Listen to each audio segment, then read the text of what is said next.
Hey, welcome back to Lowballin' Outdoors. I'm Alex. Well, today we got something just a little special.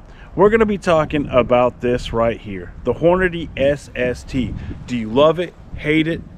Not really sure. Well, we're going to talk all about this bullet today and some of the great points about it and some of the garbage points about it. Let's do this. The Hornady SST. Well, what is this bullet? SST stands for Super Shock Tip.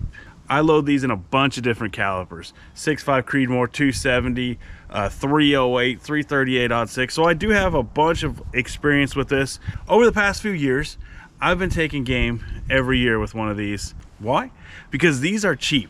These are extremely affordable and they're very accurate at the range. When you take it to the range, these are extremely easy to load for. I've never had a problem with that. Now for hand loaders out there, let's take an up close and personal look. This does have the Super Shock tip. That's just a polymer tip that when it makes impact will get jammed back in the bullet, causing rapid expansion. It does have a cantilever and a really long bearing surface. So this can be loaded in a bunch of different places. It has that boat tail design back here, which is great for those longer range applications. I've always been a fan of that boat tail design. If you're shooting over 100 yards, maybe 150 yards, the boat tail just seems to, in my experience, work really well as far as bringing your accuracy together. Now when you look in the internals of this thing, this is just a cup and core bullet, but it does have this right here. This is what Hornady calls their interlock ring, and that is supposed to keep the lead with the jacket. Now that's going to be very important for what we talk about next. Now I wanted to bring this out in this video. This is the cantilever. This is a spot that you can load to. You don't have to. Now there's a couple reasons why that I didn't load these all the way up to the cantilever. My magazine would accept these, and also they shot so much better with them slightly longer, because when you're hand loading ammunition, this gives you a long bearing surface. It depends on the cartridge that you're going to be loading where this is actually going to be coming close to the lands or getting right on the lands is going to be where your bullet wants to be seated. And I'm having great accuracy just off of that cantilever. As you can see, I like it. Now that we got through all the little specs of these things, how do they perform on game? Well, let's start off with the Creedmoor.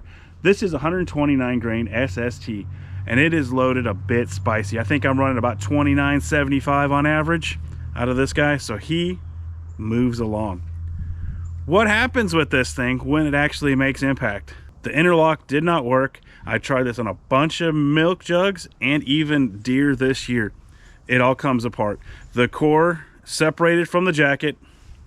It just didn't hold together. But when this struck the game, it struck it super hard. It went inside, made rapid expansion, and it was over very quick. However, this did not leave any kind of trail. So if you're used to the traditional style, you punch in and out, blood pressure drops, your animal comes down, this is not the bullet for you, especially if you're gonna load them spicy.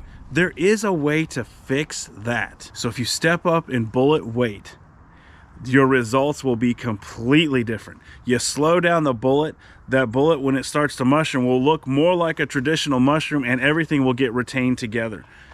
So when it comes to the Hornady SST, I do like them. I use them quite a bit. I love the accuracy just to even take them to the range. I love the price point that these things are at, but I want to tell you something. If this is a once in a lifetime hunt, there's a good chance I'd choose something else, just because I would want the punch through and through that this may not get you. That's not saying that these are a terrible bullet. These are actually a very good bullet. I use them a lot on whitetail. I've been using them the past several years, no problems. However, if you hit a bone, like if you take a shoulder shot, these are done. Just keep in mind that these do come apart on impact. So make sure you're hitting in the boiler room behind the shoulder and you won't have a problem. Otherwise, you're going to be really sad. I do like the performance of the SST. If you slow them down, it'll work more like a traditional bullet. That's the best ticket for these. Now, if you're shooting something spicy like this Creedmoor that runs almost 3,000 feet per second, just keep in mind that these will come apart on you. So definitely don't hit that shoulder and you're gonna have a good bullet on your hands. What are your thoughts on the Hornady SST? I like to know. Drop a comment. Let me know whether you love them, hate them, if I'm right about this whole video, if I'm wrong about this whole video, let me know. And until next time, guys, keep it cheap.